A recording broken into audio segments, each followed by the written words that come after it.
Reclamation is the latest EP from Thirsting Altar, a Portland, Oregon-based black thrash metal band that evolved into a blackened death thrash metal band, and one that it arrives with very high production values and very strong album art and design. They've sort of redone their logo. Everything is really sharp looking, sharp sounding, and they've got this great big opening piece that sets the bar high for kind of a black thrash sound.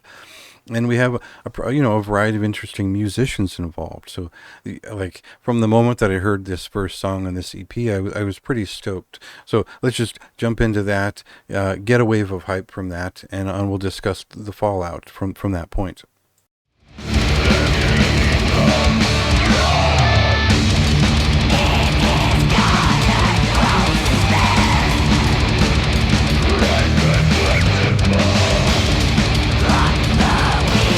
Now, I love that first song, the way it uses, it's eventful in the way that Absu was in the kind of the late 2000s with their self-titled record, where there's certainly a force to the general pace of the riffs and the movement of it, but they take a lot of unpredictable turns.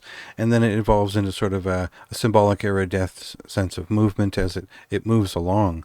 And it sort of touches upon black thrash metal of a very high caliber, as well as a little bit of death metal in there too. And we get a lot of layers of vocals, a lot of different sounds, a lot of strong leads, and it's a great introduction to Thirsting Altar for a lot of people who probably missed their first EP, which was created as a duo. And what this EP does is that it takes one very strong performative piece and then puts it next to a more of a, I wouldn't say less of an attack or less of a riff-centered piece, but it's less performative and it feels more like a standard kind of German or Norwegian black thrash sound, which is good if you're viewing this as a two-sided record. There's a really big song on each side, and then there's another reinforcing piece on that side. So it listens really well. They carry that momentum, and the problem with their first EP was that it was just kind of one note blazing through, and there's more nuance and structure to these pieces, which make it more of an event when you listen. So a lot of enthusiasm about that, but I definitely felt like the fusion of all this would have to come together and do something else with their sound on a full length. So I think as an EP, this is a perfect first showing. It's like, this is what they can do with these resources, and it's quite impressive, and kind of a grand reintroduction to this band as a quartet and their sort of eclectic taste or take on things.